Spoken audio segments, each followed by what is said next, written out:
Hello friends, आज की video में देखते हैं विलियम शेक्सपियर के प्ले हैमलेट को। सारे exam points, summary, quotations, everything that is going to be asked in exams और मे बी आस्क्ड, या जो भी पूछी गई है हम सबको वन बाय वन देखेंगे। कोटेशंस को हम लास्ट में देखेंगे जिससे कि आप समरी समझ सकें। उसके बाद ही कोटेशंस को समझने का मजा है और तभी हम समझ भी पाते हैं कि आखिर कहा क्या गया है। अगर शुरुआत में अगर आपने समरी नहीं देखी है तो कोटेशंस का मतलब कोई नहीं रहता। तो कॉन्टेक्स्ट की बात करते हैं। पब्लिकेशन की बात की जाए तो कुछ प्ले ऐसे रहे हैं विलियम शेक्सपियर के जिनकी पब्लिकेशन डेट डेफिनेट नहीं है। जैसे इसी प्ले को देखा जाए तो कुछ लोग 1601 1602 के बीच में इसको मानते हैं। तो आपको चिंता करने की जरूरत नहीं है क्योंकि एग्जाम में डेफिनेट डेट पूछी नहीं जाती है। बहुत सारे प्लेयर्स की इसलिए नहीं पूछी जाती क्योंकि डेफिनेट है ही नहीं। विवाद से बचने के लिए, कंट्रोवर्सी से बचने के लिए ऐसे क्वेश्चंस भी अवॉइड किए जाते हैं।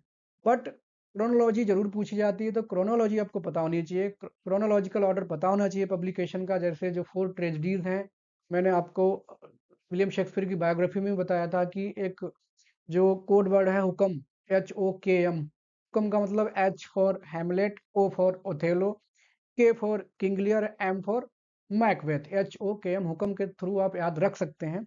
इस प्ले की बात की जाए तो 1601 1602 के बीच में कहीं पब्लिश हुआ था।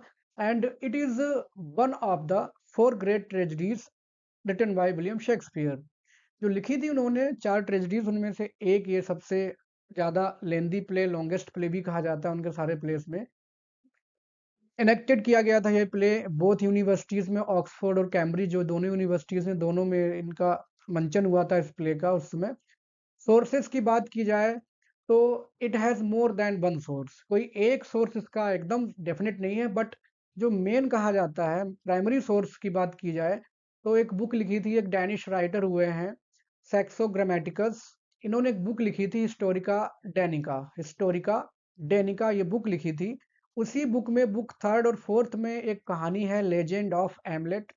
ये कहानी है उस बुक की, लेजेंड ऑफ एमलेट, हिस्टोरिका डेनिका में, written by Denis writer Saxo ग्रामेटिकस। तो उसमें ये स्टोरी हूबहू मिलती है।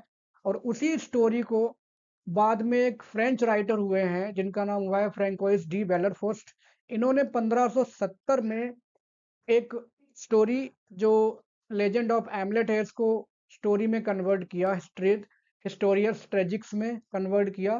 तो विलियम शेक्सपियर ने इस कहानी को पढ़ा होगा, जाना होगा उसके बारे में, और उसको उन्होंने अपने हिसाब से आगे जा करके इन्वेंट किया अपनी जीनियस से, स्किल से, टैलेंट से। और आज हमारे सामने ये प्ले मौजूद है।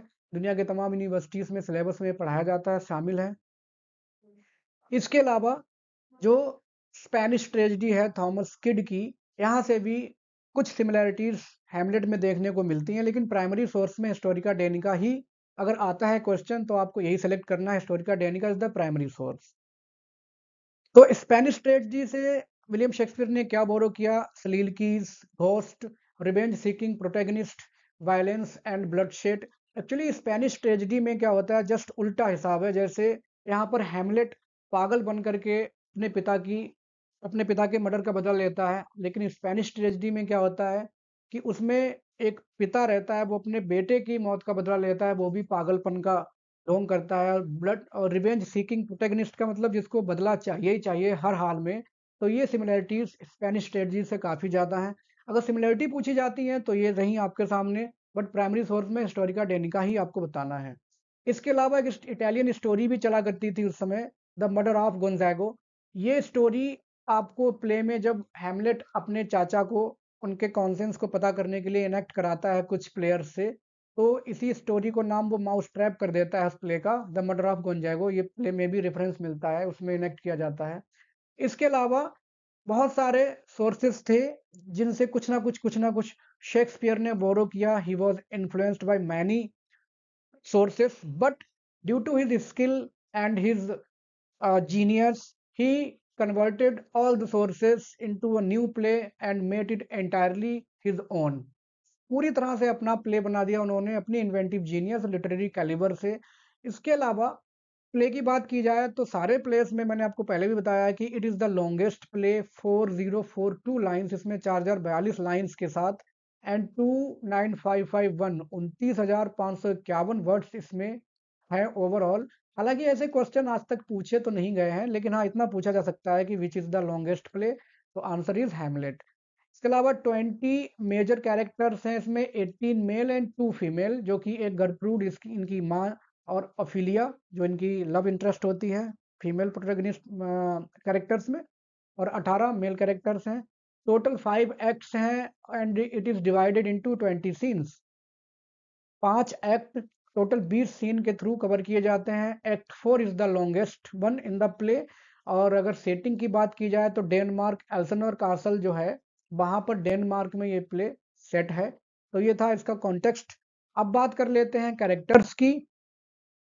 कैरेक्टर्स में जो प्रोटेगनिस्ट हैं Prince Hamlet, he is philosophical, indecisive, काफी कुछ आलोचना की जाती है इनकी इस क्वालिटी की, क्वालिटी भी है कुछ हिसाब से, और कुछ हिसाब से इनका ट्रेजिक फ्लॉ भी होता है।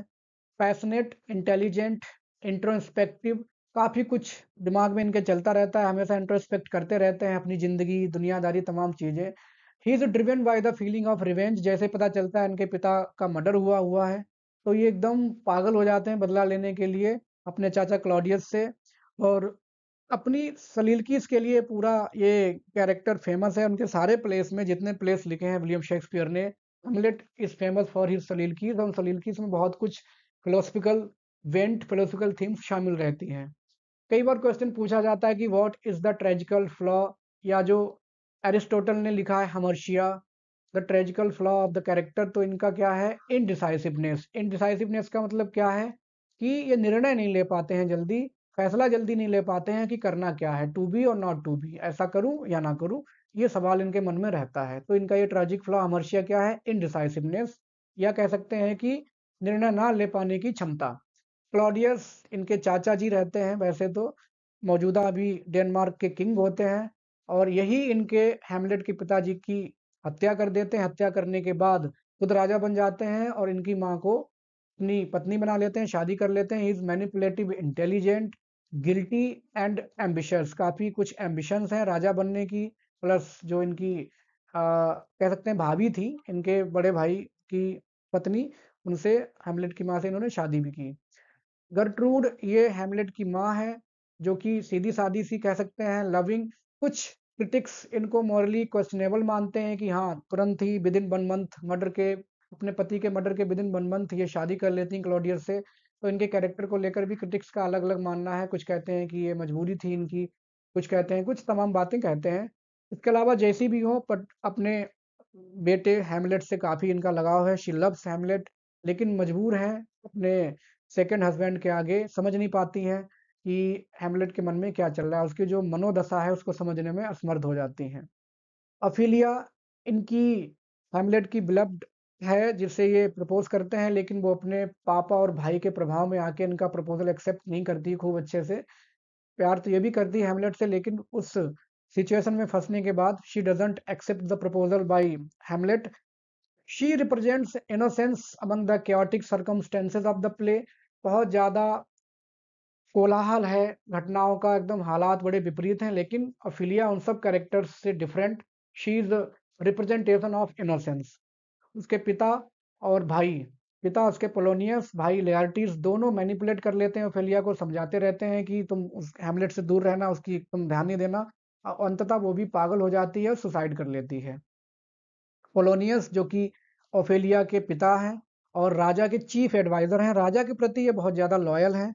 कमजोरी इनकी ये है कि ये कुछ ज़्यादा ही इनके कह सकते हैं कि एक जैसे अपनी देहाती भाषा में कहते हैं कि ज़्यादा चुल पड़ी रहती है कुछ चीज़ों को जानने की। हैमलेट की स्पाइंग करते हैं, जासूसी करते हैं सबकी, लेकिन राजा के प्रति ये लॉयल हैं। और उसी स्पाइंग की वजह से, जासूसी जैसे नहीं हर जगह जा करके अपना टांग अड़ा देना, हर मैटर में टांग अड़ा देना टाइप, तो इतना सब करने के बाद में अचानक ये मारे जाते हैं। और इनका ओवर कंट्रोल और स्पाइंग हैमलेट के ऊपर, अपने बच्चों के ऊपर ओवर कंट्रोल ही इनकी दुर्दशा या इनकी जो दुर्गति होती है उसका कारण बनता है, इनका ये कैरेक्टर। लेआर्टीज ये ओफिलिया का भाई और पोलोनियस का बेटा। ये फ्रेंच, मतलब फ्रेंच यूनिवर्सिटी में फ्रांस में कहीं पढ़ रहा होता है। Is passionate and impulsive. जब इसको पता चलता है कि इसके पिता का मर्डर हुआ है हैमलेट के द्वारा, तो ये बदला लेता है। ये हैमलेट से जस्ट अपोजिट है। हैमलेट इतना ज़्यादा टाइम लगा देता है बदला लेने में, लेकिन ये टाइम बिल्कुल नहीं लगाता है। बहुत क्विक डिसीजन लेता है कि yes, I have to take revenge. तो तुरंत ही हैमलेट को एक्शन में लेता है, उसको मारने में सफल भी हो जाता है एक तरह से। तो ये हैमलेट का जस्ट अपोजिट कैरेक्टर कह सकते हैं in the matter of taking revenge. Horatio Hamlet का बहुत अच्छा दोस्त है, लॉयल है और कॉन्फिडेंट का मतलब वो अपने मन की सारी बातें होरेशियो को बता देता है। और कई बार क्वेश्चन पूछा जा सकता है कि who is the last surviving character. तो होरेशियो जो सारे कैरेक्टर्स हैं उनमें Horatio last surviving main character रहता है, जो बचता है, यही बाकी लोगों को कहानी बताता है कि हैमलेट के साथ क्या क्या हुआ था। रोजेनक्रैंट्स एंड गिल्डनस्टर्न ये हैमलेट के होते तो बचपन के दोस्त हैं, लेकिन इनको राजा हैमलेट की जासूसी के तौर पे इस्तेमाल करने लगता है। दोनों लालची होते हैं, मौका परस्त होते हैं, अपॉर्चुनिस्ट, और हैमलेट को धोखा दे देते हैं, उसका भरोसा तोड़ देते हैं। एक राइटर हुए हैं टॉम स्टोपर्ड, उन्होंने एक प्ले लिखा हुआ है इनके नाम से, रोजेनक्रैंट्स and Guildenstern are dead. Tom स्टोपर्ड ने प्ले लिखा हुआ है इनके नाम से, बस नाम यही है, आर डेड आगे उन्होंने जोड़ दिया है उसमें टाइटल में। Rosencrantz and Guildenstern are dead. Fortinbras ये नॉर्वे का राजकुमार है, और इनका और डेनमार्क का दोनों का आपस में कुछ ऐसा संबंध है कि जब हैमलेट के पिता की हत्या हो जाती है तो ये चाहता है कि डेनमार्क को नॉर्वे की संपत्ति या जो साम्राज्य है उसमें मिला लिया जाए। और यह अंततः जब ये सब इतने ब्लड शेड हो जाती हैं, इतनी हत्याएं हो जाती हैं, तब डेनमार्क से आता है यहाँ पर, डेनमार्क में आता है नॉर्वे से, वो पॉलिटिकल स्टेबिलिटी को बनाने और ओवरऑल चीज़ों को सही ऑर्डर में सेट करने के लिए। द घोस्ट जो कि स्पिरिट है इसके हैमलेट के पिताजी की, यही सबसे पहले जब आता है, कैटलिस्ट ऑफ द प्लॉट का मतलब यह है कि इसके आने से ही कहानी में ट्विस्ट आता है। यही आके बताता है हैमलेट को कि नहीं, मेरी नेचुरल डेथ नहीं हुई है, मुझे मारा गया है। जैसे उसको पता चलता है हैमलेट को, तो कहानी बदल जाती है। तो यही आकर के हैमलेट को बताता है क्लॉडियस की धोखाबाजी का और ये सब, और हैमलेट को रिवेंज के लिए मोटिवेट करता है। ऑसरिक ये कोई बहुत मेन कैरेक्टर नहीं है, बट हाँ, इसको राजा इस्तेमाल करते हैं अपने कुछ मैसेज पहुंचाने के लिए, हैमलेट को पहुंचाने के लिए कि जाओ भाई, बता के उसको बुलाओ और लेयरटिस से जो फ्रेंडली मैच होगा तलवारबाजी का उसमें वो शामिल हो। ये फ्लैटरी और अफेक्टेशन जो कोर्ट में चलता है, दरबारों में जो चापलूसी और दिखावा, उसका ये सिंबल है। कुछ क्रिटिक्स हुए हैं, बहुत सारे क्रिटिक्स हैं, उन्होंने हैमलेट को लेकर के अपने अपने विचार रखे हैं। हैमलेट प्ले को लेकर के उनको मैंने यहाँ शामिल कर लिया। ये अक्सर पूछे जाते हैं कि ये लाइन किसने बोली, वो लाइन किसने बोली, तो ये आप देख लीजिए समरी को देखने से पहले। जैसे एलियट ने हैमलेट को आर्टिस्टिक फेलियर कहा था। क्यों कहा था? इन्होंने कहा था कि जो ऑब्जेक्टिव कोरिलेटिव की थियरी है वो फिट नहीं बैठती हैमलेट पे। ऑब्जेक्टिव कोरिलेटिव की थियरी क्या थी कि वो कहते थे कि तमाम हालात हैं, उन हालातों में हैमलेट की जो इमोशंस हैं, वो मैच नहीं कर रही। हैमलेट इतनी ज़्यादा इमोशंस दिखाता है, वो हालात उतने ज़्यादा उसको मैच नहीं कर रहे। ऐसा लगता है कि तुरंत मार देगा जाके अपने चाचा को, नहीं मारता है, डिले करता रहता है, कहाँ से कहाँ तक कहानी पहुँच जाती है, 5th एक्ट तक। तो ये उनको आर्टिस्टिक फेलियर कहते हैं कि तमाम इमोशंस और हालातों का मेल नहीं खाता है, तो ऑब्जेक्टिव कोरिलेटिव थियरी नहीं मिलती है, इस वजह से उन्होंने इसको आर्टिस्टिक फेलियर कहा था। एसटी कॉलरिज ने भी अपना विचार रखा है हैमलेट को लेकर के। उन्होंने कहा कि Hamlet is obliged act on the spur of movement, मतलब उसके जो उसका व्यवहार है वो मोमेंट्री व्यवहार है। And he sees Hamlet's delay of an action the result of his over thinking, वो बहुत ओवर थिंकिंग करता रहता है, बार बार सलेलकी कहता है, तमाम मोनोलॉग्स हैं उसके, तो उनके हिसाब से वो उस एक्शन में डिले कर बैठता है। एसी ब्रैडली जो कि इन्होंने एक बुक भी लिखी है, शेक्सपियर्स ट्रेजेडी, तो उसमें वो कहते हैं कि हैमलेट जो है डिले का जो कॉज है, ना केवल इंटरनल बल्कि उसके साइकोलॉजिकल स्ट्रगल भी उसके मन में चलता रहता है, उसके बारे में इन्होंने बोला है, हैमलेट के साइकोलॉजिकल स्ट्रगल की बात की है। अर्नेस्ट जोन्स ये फ्रॉडियन क्रिटिक हुए हैं सिगमंड फ्रायड ने, जो कि इडिपस कॉम्प्लेक्स की बात करते ही करते हैं वो। तो उसी हिसाब से इन्होंने बात की है कि हैमलेट अपने चाचा को इसलिए नहीं मारता है क्योंकि उसके अंदर इडिपस कॉम्प्लेक्स की फीलिंग है। इसका मतलब यह है कि वह खुद चाहता था अपने पिता को मारना और अपनी माँ को पजेस करना, मतलब हासिल करना। तो ये काम उसके चाचा ने कर दिया है, तो हैमलेट कहीं ना कहीं इसलिए नहीं मारना चाहता है कि एग्जैक्टली उसमें अपने चाचा में अपनी सिमिलरिटी दिखाई देती है, और इसलिए उसने अपने चाचा को मारने में देर की है। He had Oedipus complex. तो ये एक फ्राइडियन साइकोलॉजिकल एनालिटिक जो हुए हैं अर्नेस्ट जोन्स, इन्होंने इस हिसाब से कही है बात। हेरल्ड ब्लूम कहते हैं कि बाकी जितने कैरेक्टर्स इंग्लिश लिटरेचर में हैं उनमें Hamlet is the most intelligent hero of all English literature characters. तो ये हैरोल्ड ब्लूम ने उसमें काफ़ी तारीफ की है। ही इन्वेंट्स द कॉन्शियसनेस, और जो अंतरात्मा को सुनने जैसी आवाज़ की बात, अंतरात्मा को आवाज़ सुनने जैसी बात होती है, तो ये हैमलेट ने ही इन्वेंट की है, या इनडायरेक्टली हम कहें तो शेक्सपियर ने ही हैमलेट के थ्रू इन्वेंट की है। हैजलिट कहते हैं कि विलियम हैजलिट इनका पूरा नाम है, ये कहते हैं कि it is we who are Hamlet. ये दुनियादारी जो कहते हैं कि हम सब हैमलेट हैं, we are also suffering from mental agony, indecisiveness and to be और नॉट टू बी। हमारे मन में भी तमाम डाउट्स, शंकाएं और तमाम डिले करने की आदतें रहती हैं, तो ओवरऑल हम सारे के सारे हैमलेट हैं। ये बात किसने कही है? विलियम हैजलिट ने। जॉन कॉट एक क्रिटिक हुए हैं, इन्होंने कहा है कि Hamlet is a story of political horror and रॉटन political structure. ये राजनीतिक जो डामाडोल सड़ा सड़ा हुआ सिस्टम है राजनीति, उसकी कहानी है। जॉन जैन कॉट ने ऐसा कहा है। नॉर्थरोप फ्राई कहते हैं कि हैमलेट ड्रामेटाइजेस द ह्यूमन कंडीशन।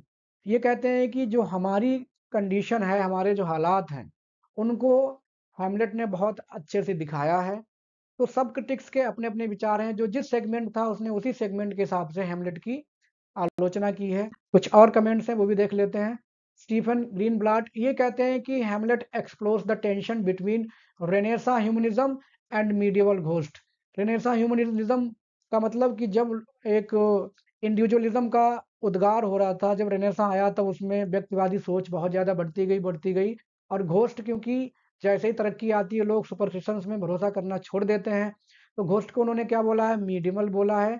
और रेनेसा क्या है? It's a symbol of new age knowledge. तो इन दोनों के बीच में जो टेंशन है उसको रिप्रेजेंट करता है हेमलेट।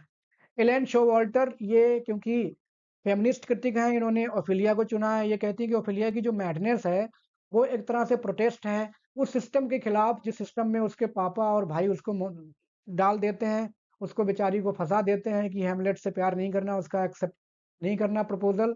और ये फॉर्म ऑफ सेल्फ एक्सप्रेशन है। ये इन्होंने ओफिलिया के कैरेक्टर को लेकर कहा है।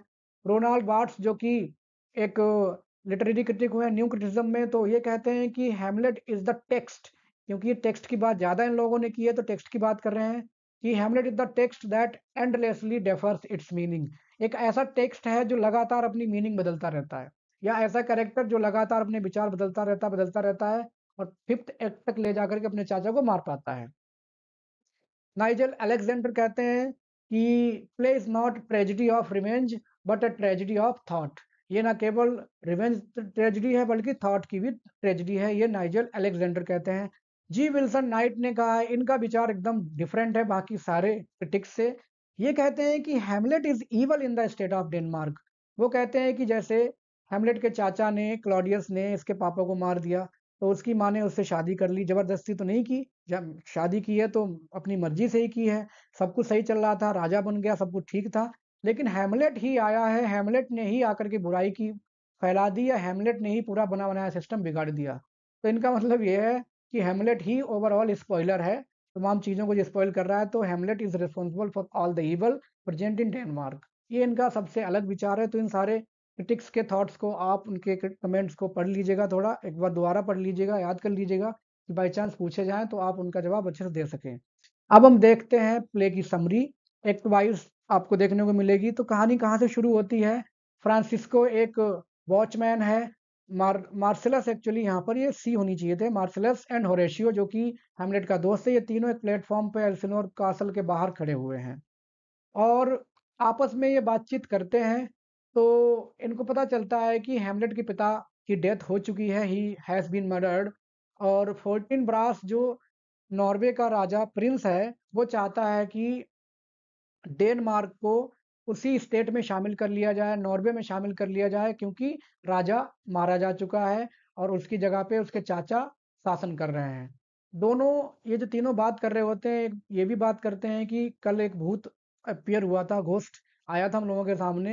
ये बात कर ही रहे होते हैं तमाम दुनियादारी की, कि अचानक से जो घोस्ट है फिर से आता है और तुरंत थोड़ी देर में गायब हो जाता है। तो ये सब लोग कहते हैं कि बार-बार भूत का दिखाई देना अच्छी बात नहीं है और ये ज़रूर कुछ ना कुछ गड़बड़ है। चलो हम हैमलेट को बताते हैं कि ऐसा-ऐसा हो रहा है। तो अगले सीन में क्लॉडियस बैठा हुआ है नया राजा बन करके, और उसके बगल में गर्ट्रूड भी बैठी हुई है, उसकी रानी, हेमलेट की माँ, जिनकी जस्ट अभी अभी शादी हुई है, क्योंकि उसका पहले हस्बैंड जो थे उनका मर्डर किया जा चुका है। मर्डर किसने किया हुआ है? इस क्लॉडियस ने। सबको पता नहीं है कि क्लॉडियस ने मर्डर किया हुआ था, सबको लगा था कि उसकी नेचुरल मौत हुई है। हेमलेट दूर खड़ा हुआ है, ये पहले पढ़ता था विटनबर्ग यूनिवर्सिटी में, वहां से आया हुआ है अपने पिता के अंतिम संस्कार में हिस्सा लेने। और अंतिम संस्कार होने के बाद वो अभी यहीं पे है कुछ दिन के लिए, 1 महीना लगभग हो चुका है उसके पिता के अंतिम संस्कार को। और वो देख रहा है कि एकदम दरबार में खुशियाँ मनाई जा रही हैं और सारे एक्टिविटीज़ कोर्ट में हो रही हैं, लेकिन वो सिर्फ़ और सिर्फ़ अपने पिता की मौत के बारे में सोच रहा है कि मेरे पिता की मौत कैसे हुई है। आपको बताता चलूँ कि अभी तक हैमलेट को ये पता नहीं है कि उसके पिता का मर्डर हुआ हुआ है, तो वो बस अपने पिता की मौत को लेकर के विचारमग्न है और उसका ध्यान तमाम एक्टिविटीज़ से दूर है। दोनों राजा-रानी मतलब क्लॉडियस और गर्ट्रूड दोनों बैठे हुए हैं। हैमलेट को समझाते हैं कि बेटा तुम इतना दुखी क्यों हो और तुम थोड़ा खुश रहो, तुम्हारे चेहरे पे जो भाव है दुःख का अच्छा नहीं लग रहा है। रानी भी कहती है हेमलेट की माँ कि ये सबके साथ होता है और मौत जीवन का एक सच है, सबके साथ आती है, कोई न कोई अमर तो कोई है ही नहीं। ये समझाने की कोशिश वो करती रहती है। और वो कहते हैं कि तुम अभी यूनिवर्सिटी विटनबर्ग यूनिवर्सिटी वापस मत जाना। यूनिवर्सिटी का नाम आप याद रखेंगे, हो सकता है कई बार पूछ लिया जाता है कि of which university Hamlet was student, तो विटनबर्ग यूनिवर्सिटी। वो कहते हैं कि तुम यहीं रहो और अभी यूनिवर्सिटी मत जाना, जब तुम्हारा मन सही हो जाए तब तुम जाना। सारे लोग परंपराओं के बाद चले जाते हैं, हैमलेट अकेला रह जाता है मंच पे। और यहाँ पर वो अपने मनोदशा को व्यक्त करता है, वो कहता है कि मैं आया तो था बस अपने पिता के अंतिम संस्कार में हिस्सा लेने, लेकिन मुझे पता नहीं था कि मुझे अपनी माँ की शादी में भी हिस्सा लेना पड़ेगा, क्योंकि उसकी माँ ने अभी जस्ट शादी की है उसके चाचा से। तो उसको बहुत दुख हो रहा है कि 1 महीना भी नहीं बीता और इतनी जल्दी मेरी माँ ने बहुत जल्दी शादी कर ली है, दूसरे हस्बैंड ले आई वो लाइफ में, उन्हें फ़र्क नहीं पड़ा मेरे पिताजी की मौत का।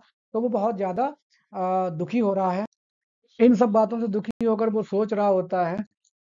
फिर वो अपने माँ के और तमाम जो महिलाओं के कैरेक्टर की बात करने लगता है और कहता है कि फ्रैलिटी दाई नेम इज़ वुमन। फ्रैलिटी का मतलब यहाँ पे क्या है? अस्थिरता या क्षणभंगुरता, कि महिलाओं के कैरेक्टर को यहाँ पे जनरलाइज़ किया है उसने। ख़ैर ये उसका अपना विचार है। तो वो कहता है कि महिलाओं में स्थिरता नहीं होती। अगर अस्थिरता की बात की जाए, क्षणभंगुरता की बात की जाए, तो महिलाओं का ही नाम लिया जाएगा। तो अपनी माँ के कैरेक्टर को देखकर वो कहता है। उसके बाद उसको वो आ जाते हैं होरेशियो मार्सेलस, वो बताते हैं कि एक भूत जो है वो आता है, वो तुम्हारे पिता के भूत जैसा मतलब दिखता है और उससे जाके मिल लो, ऐसा। तो ये सब बात कर ही रहे होते हैं। अगला सीन जो दिखाया जाता है उसमें पोलोनियस और लेयर्टीज और फिलिया, ये दोनों, ये मतलब ये पिता हैं और ये दोनों उसके बेटा बेटी हैं, बात कर रहे होते हैं। तो ये लेयर्टीज भी फ्रांस में पढ़ता है, ये अपने जाने वाला होता है अपने स्टडीज में स्टडी करने। तो इसको ये सब बात करते हैं और ओफेलिया को दोनों धमकाते हैं कि अगर तुम्हें हेमलेट ने प्रपोज किया था, हेमलेट उसको प्रपोज कर चुका है ओफेलिया को, तो वो कहता है कि नहीं, उसका प्रपोजल एक्सेप्ट नहीं करना, क्योंकि वो राजकुमार है, हमारे स्तर से बहुत ऊंचा है। हालांकि स्तर की बात नहीं है, ये दोनों ही पोलोनियस और लेआर्टिस दोनों ही हेमलेट को पसंद नहीं करते हैं। तो कहते हैं कि देखो तुम उससे दूर रहना, अगर वो तुम्हें प्रपोज दोबारा भी करता है, जो कि कर चुका है, तुम उसके प्रपोजल का जवाब नहीं देना। लेआर्टिस फ्रांस चला जाता है अपनी फर्दर स्टडीज के लिए। हेमलेट होरेशियो को बताने के बाद उस भूत से मिलने चला जाता है और भूत अपनी आइडेंटिटी क्लियर करता है कि I am the spirit of your dead father, मैं तुम्हारा मरा हुआ पिता हूँ, आत्मा मेरी भटक रही है। और वो हेमलेट को पूरी बात बता देता है कि कैसे मैं बगीचे में लेटा हुआ था और तुम्हारे चाचा क्लॉडियस ने आकर के मेरे कान में जहर डाल दिया और कैसे मुझे मार दिया। अब वो कहता है हेमलेट से कि अगर तुम मुझसे प्यार करते हो, अगर तुम अपने पापा से प्यार करते हो, तो जाओ और मेरा बदला लो, क्योंकि क्लॉडियस बहुत ज़्यादा दुष्ट है और उसने धोखा दिया है। हेमलेट को जब ये पता चलता है तो ही इज शॉक। अभी उसको लग रहा था कि कुछ दिन से उसके पिता की बस मौत हुई थी नेचुरल, लेकिन अब उसको पता चला है कि अरे, मेरे पिता का मर्डर हुआ है, मर्डर करने वाला मेरा चाचा है। तो उसको बहुत ज़्यादा इस बात का धक्का लगता है। अब उसको और ज़्यादा गुस्सा आ जाता है। तुरंत वो डिसाइड करता है कि definitely yes, I will take revenge against my uncle, और ऐसा वो सोचता है। इसके अलावा वो होरेशियो और मार्सेलस से भी शपथ ले लेता है कि देखो, जो तुमने सुना, मेरे मेरे और मेरे पिता की आत्मा के बीच में जो बातचीत सुनी है, वो तुम किसी और को नहीं बताओगे। और वो दोनों ही शपथ दे देते हैं। दोनों अच्छे हैं, वो कहते हैं ठीक है, अपने तक ही सीमित रखेंगे। अब पोलोनियस रेनाल्डो को भेजता है अपने बेटे पेरिस भेजता है फ्रांस में अपने बेटे की जासूसी करने के लिए। मैंने आपको बताया इसके कैरेक्टर एनालिसिस में, इसके अंदर ये बहुत कुछ चुल पड़ी रहती है कि जासूसी करने टाइप की मैं पता करूं कौन क्या कर रहा है। तो अपने बेटे को भी आज़ाद नहीं छोड़ रहा है, अपने बेटे की जासूसी करने किसको भेजता है, रेनाल्डो को पैसे दे करके, जो वहाँ स्टडी कर रहा है। और फिलिया अचानक से आती है, एक्साइटेड मैनर में आकर बताती है हेमलेट के बारे में कि हेमलेट पागल हो चुका है, उसका व्यवहार बहुत ज़्यादा अजीब है। ये सब बातें वो अपने पिता को बताती है। पिता उसका सोचने लगता है कि लगता है मेरी बेटी ने उसको रिजेक्ट कर दिया है, तो disappointment in love has caused Hamlet out of his wits. और इसी वजह से निराशा में हेमलेट पागल हो गया है। तो वो जो पागल हुआ है वो किस वजह से हुआ है, निराशा में हुआ है। लेकिन हेमलेट ने पागल बनने का ढोंग किया है, वो सिर्फ बदला लेना चाहता है। हेमलेट इज नॉट मैड, वो सिर्फ नाटक कर रहा है, सिर्फ और सिर्फ अपने पिता की हत्या का बदला लेने के लिए। अब पोलोनियस डिसाइड करता है कि मैं जाकर राजा को बताऊं कि आपका बेटा प्यार में पागल हो गया मेरी बेटी के। बेटा तो मतलब भतीजा है यहाँ पर वैसे राजा का, यहाँ क्लॉडियस का। अब किंग क्या करता है कि वो रोजनक्रैंस और गिल्डनस्टन जो कि हेमलेट के बचपन के दोस्त हैं, इनको अपॉइंट करता है कि जाओ पता करो कि हेमलेट क्यों पागल हुआ है। तभी पोलोनियस आ जाता है, वो आके राजा को बता देता है कि नहीं नहीं, मैं मुझे पता है क्यों पागल हुआ है। वो पागल हुआ है due to disappointment in love, मेरी बेटी ने उसके लेटर्स एक्सेप्ट नहीं किए, गिफ्ट एक्सेप्ट नहीं किए, तो इस वजह से हेमलेट पागल हो चुका है। अब पोलोनियस उससे अकेले मिलने की कोशिश करता है कि मैं अकेले मिलूंगा और आप सुनना मैं उससे कैसे बात करूं, पता करूं कि क्या वो वास्तव में पागल है कि ढोंग तो नहीं कर रहा। तो जब पोलोनियस हेमलेट मिलते हैं अकेले में, तो हेमलेट बहुत अच्छे से उसको बेवकूफ बना देता है। आउटबिट्स का मतलब यहाँ पर उसको बातों में उलझा करके बेवकूफ, पोलोनियस को ही बेवकूफ साबित कर देता है। हेमलेट इसके अलावा रोजनक्रैंट और गिल्डनस्टर्न को भी बेवकूफ बना देता है, अपने मन की कोई बात नहीं बताता है। लेकिन वो उन दोनों से बात करके ये पता कर लेता है कि तुम्हें किसने भेजा है मेरी जासूसी करने। तो उसको पता चलता है कि उसके चाचा ने ही भेजा है, तो उसके मन में समझ में आ जाता है कि कैसे क्या मेरे चाचा के मेरे बारे में विचार क्या है। अब हेमलेट को पता चलता है कि एक प्लेयर्स का ग्रुप आया हुआ है, नाटक का मंचन करने वालों का ग्रुप आया हुआ है। अब वो सोचता है कि मैं उन लोगों से एक प्ले मंचन कराऊंगा जिसका नाम होता है, मैंने आपको कॉन्टेक्स्ट में बताया है, द मर्डर ऑफ गोंजागो। और उसको ये नाम रख देता है हेमलेट माउस ट्रैप।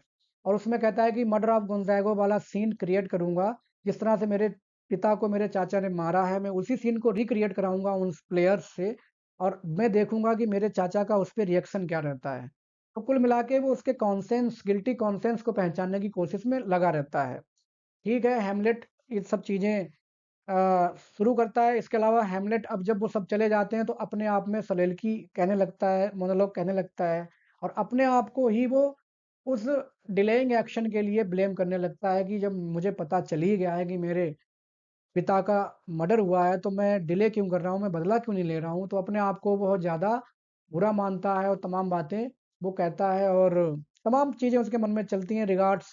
इसके अलावा वो ये भी सोचने लगता है कि भूत कहीं कोई इविल स्पिरिट तो नहीं है, और जो मेरे चाचा को मरवा दे, वो पता लगे उसने कुछ ना किया हो। तो भूत की ऑथेंटिसिटी को लेकर भी उसके मन में थोड़े डाउट्स होते हैं।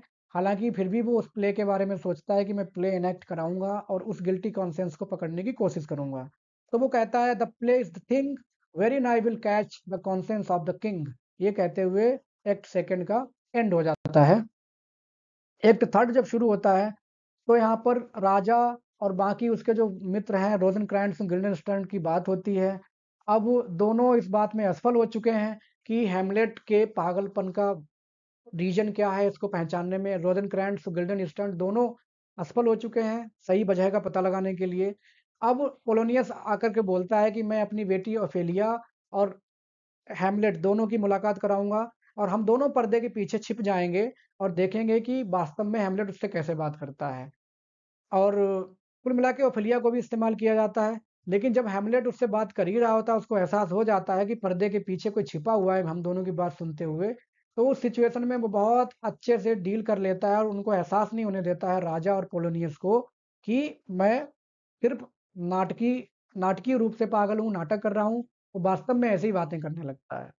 तो पोलोनियस अब राजा को एडवाइस करता है कि देखो, पहले उसने रोजनक्रैंट्स गिल्डनस्टर्न को इस्तेमाल किया, फिर उसने ओफेलिया को इस्तेमाल किया। अब वो कह रहा है कि क्यों ना हेमलेट की मुलाकात उसकी माँ गर्ट्रूड से कराई जाए। अब जब गर्ट्रूड से मुलाकात होगी, तब हम देख लेंगे कि कैसा क्या है।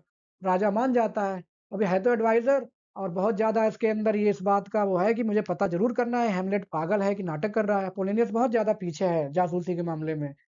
और ठीक है, राजा कहता है ठीक है तुम्हें जो ठीक लगे करो। अगले दिन प्ले का मंचन होता है। प्ले का जब मंचन हो ही रहा होता है तो वो मर्डर सीन दोहराया जाता है, मर्डर ऑफ गोंजागो। उसमें कान में जहर डालता है कैरेक्टर दूसरे गोंजागो को, जो कि राजा इस तरह से। जब वो किंग देखता है ये क्लॉडियस उस सीन की रिजेम्बलेंस को देखता है तो वो डिस्टर्ब हो जाता है, उसकी आत्मा एकदम डिस्टर्ब हो जाती है कॉन्सेंस, और वो एकदम तुरंत उठ करके चला जाता है। हैमलेट समझ जाता है कि ये सीन को बर्दाश्त नहीं कर पाया, तो हैमलेट सक्सेसफुल हो जाता है ये जानने में कि yes my uncle is the true murderer of my father. तो उसके कॉन्सेंस, गिल्टी कॉन्सेंस की पहचान वो कर लेता है during the inaction of the play the mouse trap. अब उसको हैमलेट को बताया जाता है कि उसकी माँ ने उसे बुलाया हुआ है अकेले में, वो कुछ उससे बात करना चाहती है, कुछ मीटिंग ले करना चाहती है। तो ये चला जाता है उससे माँ से मिलने। और इधर राजा अब समझ गया है कि हैमलेट जरूर कुछ ना कुछ करने की तलाश में है, पहचान करने की तलाश में है कि किसने मारा। उसको पता तो है ही उसने मार रखा है उसके पापा को। तो वो हैमलेट को लंदन भेजने की तैयारी करने लगता है अपने क्राइम्स के बारे में सोचने के बाद कि अगर मैं पकड़ा गया तो ये मुझे छोड़ेगा नहीं। इधर हैमलेट अपनी माँ से मिलने जाता है और जिसको जाकर के वो डांटने लगता है अपनी माँ को, कहता है कि तुम्हें 1 महीने की भी तसल्ली नहीं हो पाई, कम से कम 1 महीने ही शोक विलाप कर लिया होता अपने हस्बैंड की मौत का, तुमने तुरंत शादी कर ली, तो ये बहुत ज़्यादा गलत है। और ये सारी चीज़ें मतलब आप जैसी महिला को अच्छी नहीं लगती। और बहुत ज़्यादा दोनों के बीच में तमाम बातें होती हैं। वो कहता है कि I will talk daggers but use none, मतलब जैसे छुरी चाकू चलाऊँगा बातों के ही अपनी माँ के ऊपर। पोलोनियस यहाँ फिर से आकर के पर्दे के पीछे छिपा हुआ है ये सुनने के लिए कि हैमलेट अपनी माँ से क्या बात करता है। तो जब वो पर्दे के पीछे छुपा होता है, हैमलेट और हैमलेट की माँ के बीच में जब बहुत ज़्यादा गहमा-गहमी गुस्से के शब्द एक्सचेंज होते हैं, तो उसकी माँ अचानक से चिल्लाने लगती है कि हेल्प! हेल्प! उसको लगता है कि हैमलेट बहुत गुस्से में है, कहीं मुझे चाकू मार ना दे। पोलोनियस भी डर जाता है पर्दे के पीछे, वो भी चिल्लाने लगता है कि अरे! हेल्प! हेल्प! हेल्प! हैमलेट को लगता है पता नहीं ये कौन पर्दे के पीछे है, वो हैमलेट में पर्दे के अंदर जो हैमलेट है पर्दे के अंदर अपनी तलवार घुसेड़ देता है। कि ये बिना बिना देखे कि आखिर है कौन। और जब पर्दा हटता है पता चलता है कि पोलोनियस उसके पीछे छिपा था। And now in this way Polonius was killed accidentally and unfortunately. अब वही है, अगर ज़्यादा इनके ये ना मतलब चुल पड़ी होती कि क्या है क्या है क्या है, तो पर्दे के पीछे छिपने की जरूरत ही नहीं थी। तो कुल मिला के अपनी ओवर एक्टिंग की वजह से, हर जगह टांग अड़ाने की वजह से पोलोनियस जो है वो इनकी डेथ हो जाती है। He is murdered unfortunately. Hamlet उसकी डेड बॉडी उठा करके चला जाता है अपनी माँ को तमाम भला बुरा कहते हुए कि तुमने बहुत ज़्यादा एक बेवफाई, मेरे पिता के प्रति बहुत ज़्यादा बेवफाई वाला व्यवहार दिखाया है, तमाम बातें कहते हुए वो चला जाता है। अब क्वीन गर्टरूड बताती है क्लॉडियस को कि कैसे पोलोनियस किस सिचुएशन में मारा गया। तो राजा पहले उसकी बात का भरोसा करता हुआ प्रतीत होता है, लेकिन दूसरी तरफ वो रोजनक्रैंट गिल्डेस्टर्न को भेज देता है कि जाओ हैमलेट से उसकी डेड बॉडी लेके आओ पोलोनियस की, उसका अंतिम संस्कार करना है। अब क्लॉडियस समझ जाता है कि हैमलेट ने पोलोनियस को मार ही दिया है, तो धीरे धीरे वो अपने लिए भी खतरा महसूस करने लगता है। तो वो हैमलेट को इंग्लैंड भेजने की तैयारी करता है रोजनक्रैंट और गिल्डनस्टर्न के साथ, और एक सीक्रेट लेटर दे देता है इन दोनों को। उस लेटर में इंग्लैंड के राजा से वो रिक्वेस्ट करता है, ऑर्डर देता है उनको एक तरह से कि जब भी हैमलेट आए, the bearer of the letter, कि इस लेटर को लेकर के जो भी तुम्हारे पास आए तुरंत ही उसको मार दिया जाए, उसको फांसी दे दी जाए। और जैसे ही वो वहां पहुंचता है, ऑफिलिया इधर जैसे उसको पता चलता है उसके पिता की डेथ हो चुकी है, मर्डर हो चुका है, तो वो मेंटली परेशान हो जाती है, उसको शॉक लगता है, वो भी पागल हो जाती है अपने पिता के अनएक्सपेक्टेड मर्डर पे पागल हो जाती है। लेआर्टिस को पता चलता है उसके पिता की हत्या हो चुकी है, वो भी फ्रांस से तुरंत आ जाता है अपने पिता की हत्या का बदला लेने के लिए, और आकर के क्लॉडियस को बहुत कुछ सुनाता है कि तुमने मेरे पिता को मरवा दिया ऐसे वैसे। फिर क्लॉडियस उसके गुस्से को बहुत अच्छे से हैमलेट की तरफ मोड़ देता है, बताता है कि कैसे कैसे हैमलेट ने उस तुम्हारे पिता को मारा। अब जैसे लेआर्टिस को पता चलता है कि हैमलेट ने मेरे पिता को मारा है, तो तुरंत वो बदला लेने के लिए उतारू हो जाता है। इधर ऑन द वे रोदेनक्रैंस और गिल्डनस्टन के साथ हैमलेट लंदन जा रहा होता है कि रास्ते में उसको डाकू उसके शिप पर अटैक कर देते हैं, वो पकड़ा जाता है। लेकिन जब उनको पता चलता है कि हैमलेट राजकुमार है डेनमार्क का, तो वो उसको वो छोड़ देते हैं डाकू, वहां से वो बच जाता है। रोजनक्रैंट और गिल्डनस्टन दोनों जाते हैं इंग्लैंड, और उसी लेटर को बीच में रास्ते में क्या करता है ये हैमलेट की उस लेटर को बदल देता है, वहां पर अपने नाम की जगह पर रोजनक्रैंट गिल्डेनस्टर्न का नाम लिख देता है, और जैसे ही वो दोनों पहुंचते हैं तो राजा, इंग्लैंड का राजा, उन दोनों को ही मरवा देता है। तो दोनों अपनी मौत के लिए जिम्मेदार थे, अपने लालच की वजह से दोनों वहां मारे जाते हैं। किंग अब नया प्लान करता है कि हेमलेट ऐसे तो नहीं मरा, राजा नहीं मार पाया इंग्लैंड का। अब नया प्लान करता है कि इसको मारा कैसे जाए। अब वो सजेस्ट करता है लेआर्टीज को, कहता है कि तुम एक फ्रेंडली फेंसिंग का मैच रखो, तलवार का जो खेल रहता है वो मैच रख लो, जिससे कि मैं बताता हूँ कैसे हेमलेट को मार सकते हो तुम खेल खेल में। वो कहता है कि तुम अपनी तलवार की धार को जहर जहर से युक्त कर लेना, उसको पॉइजनस बना लेना, जिसकी वजह से थोड़ा सा भी उसको खरोंच भी आएगी ना अगर हेमलेट को, तो उस जहर से वो मर जाएगा।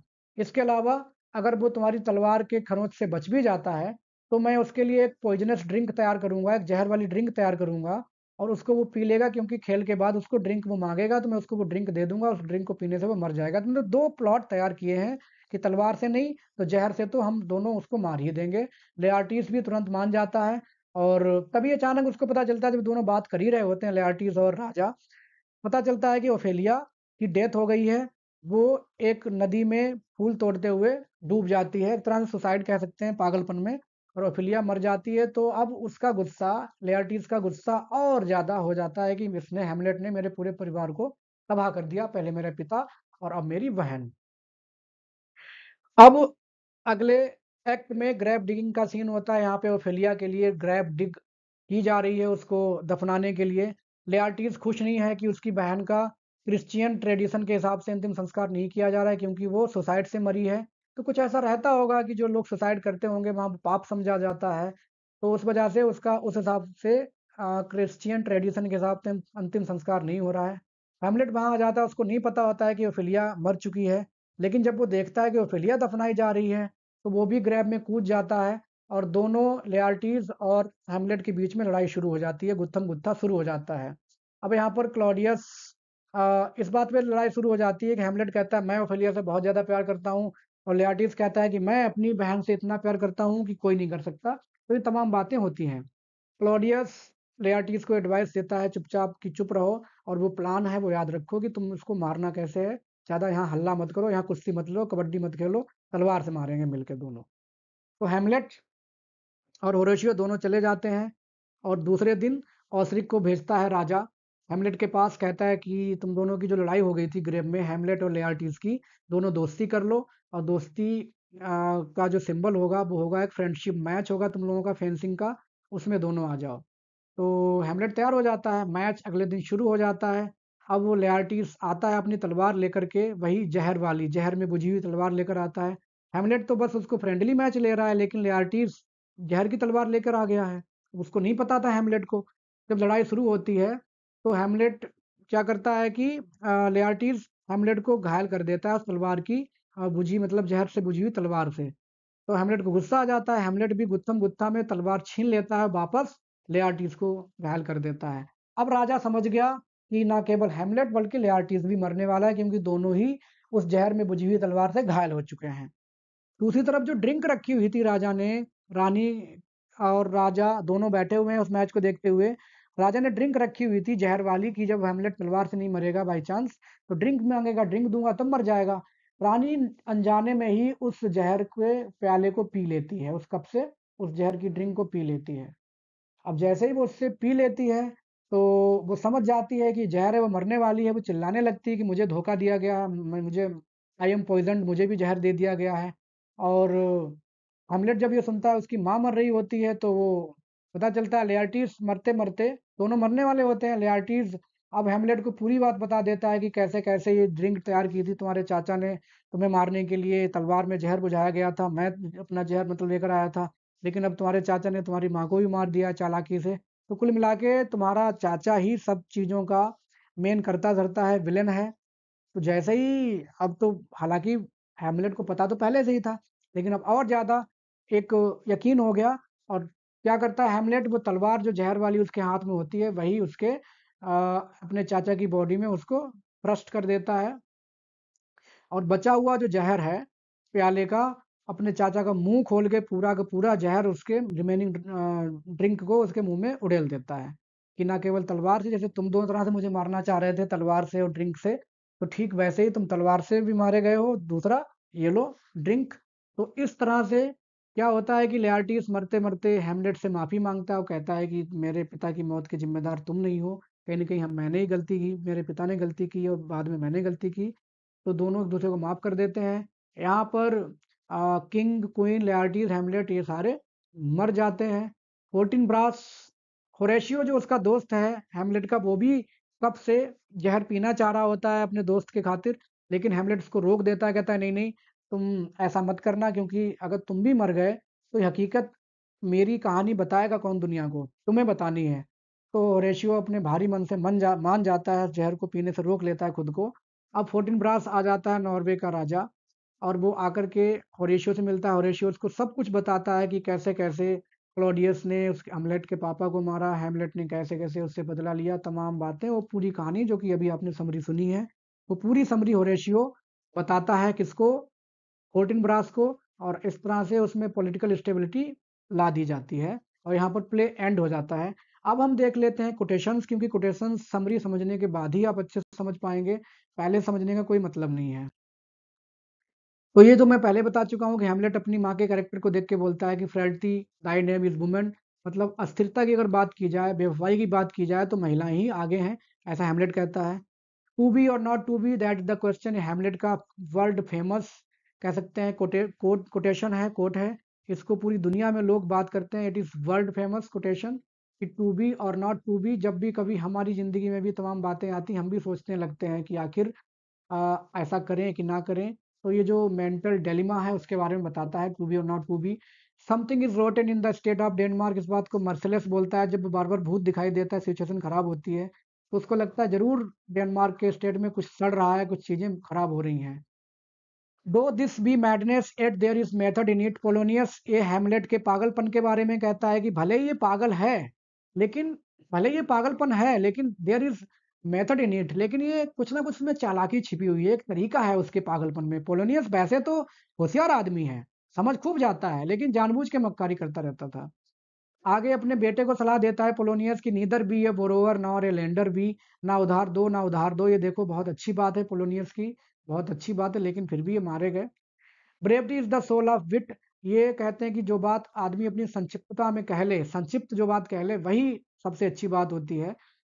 आगे ये पोलोनियस का ही कथन है, दिस अबव ऑल टू दाइन ओन सेल्फ बी ट्रू, ये अपने बेटे से कहता है कि कुछ भी हो, अपने प्रति इंसान को ईमानदार रहना चाहिए। भले ही कोई किसी के प्रति कुछ भी करे, लेकिन आप अपने टारगेट अपने लक्ष्य के प्रति ईमानदार रहें। इसका बात का मतलब ये है कि आप तैयारी कर रहे हैं किसी एग्जाम की, कुछ कर रहे हैं, तो definitely you have to be honest towards yourself.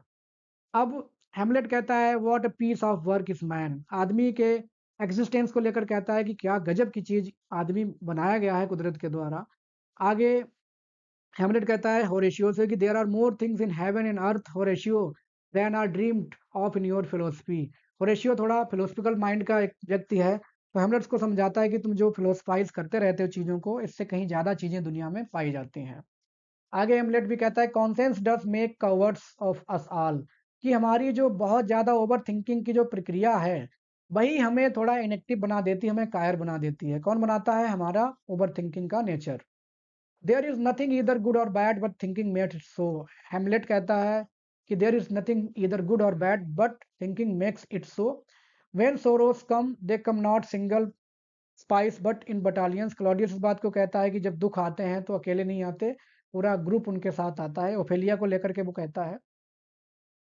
अब madness in great ones must not unwatched go, ये क्लॉडियस कहता है कि जब बड़े पद पर बैठे हुए लोग पागल हो जाएं तो उनके पागलपन को इग्नोर नहीं करना चाहिए। हैमलेट के बारे में ही ये कहता है कि जरूर हैमलेट पागल तो है, लेकिन जरूर कुछ ना कुछ लफड़ा है इसके पागलपन में, देयर इज सर्टेन मेथड। तो ये बात क्लॉडियस कहता है कि madness in great ones must not unwatched go, कि जरूर देखना चाहिए कि है क्या। I must be cruel only to be kind, Hamlet कहता है ओ, ये अपनी माँ के प्रति कहता है कि मुझे क्रूअल इसलिए बनना है क्योंकि मुझे अपनी माँ को एहसास दिलाना है उनके इमोरल बिहेवियर का। ओ व्हाट ए रोग, एंड यहाँ पे एंड डी होना चाहिए था, एक्चुअली मिस टाइपिंग है ये थोड़ी। ओ what a rogue and peasant slave I am, ये अपने बारे में कहता है कि मैं कितना इनेक्टिव हूँ या मैं कुछ नहीं कर पा रहा हूँ, अपने पिता की मौत का बदला नहीं ले पा रहा हूँ, तो अपने आप को कोस रहा है हेमलेट यहाँ पर। अब ये रोजनक्रैंट और गिल्डेनस्टर्न जब उससे बात करते हैं, उसके मैडनेस का रीजन जानना चाहते हैं, तब हेमलेट कहता है, ये लाइन मुझे काफी अच्छी लगी कि do you think I am easier to be played on than a pipe? क्या तुम्हें लगता है कि तुम्हें लग रहा है कि तुम जैसे एक पाइप को बजा सकते हो, क्या मैं उससे भी आसान हूं कि तुम मुझे बजा लोगे या तुम मेरा सीक्रेट जान लोगे? ये हेमलेट रोजनक्रैंट और गिल्डनस्टर्न से कहता है। अब ये गर्ट्रूड कहती है ओफिलिया के बारे में, sweets to the sweet, sweets to the sweet, I do not set my life at a pin's fee. ये हेमलेट बोलता है अपनी जिंदगी को बहुत तुच्छ बताते हुए कि मैं अपनी जिंदगी की कोई वैल्यू नहीं करता, ये मेरा मानना है अपनी जिंदगी को लेकर के।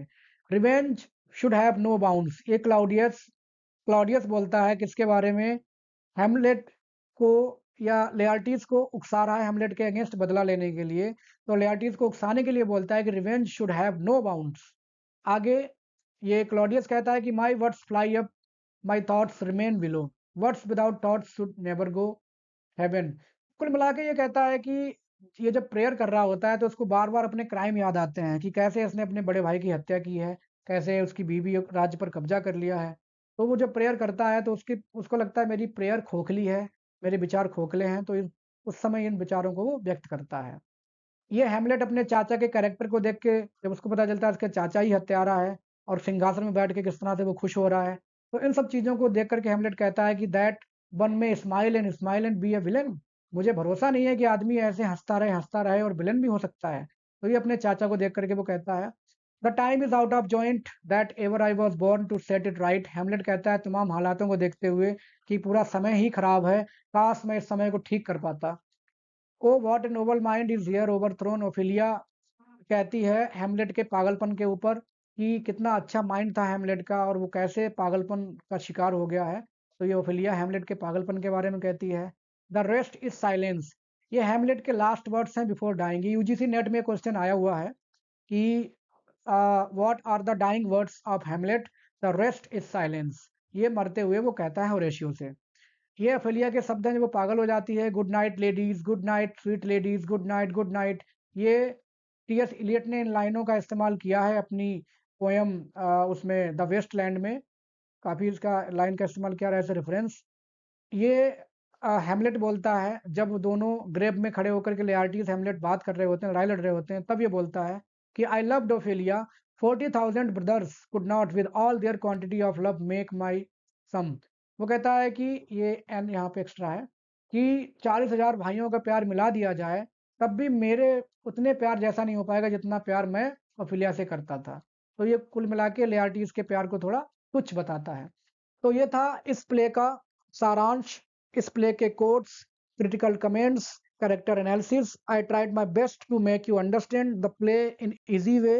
I hope you would like the video. You can like, subscribe, share the channel for next videos. Thanks for watching.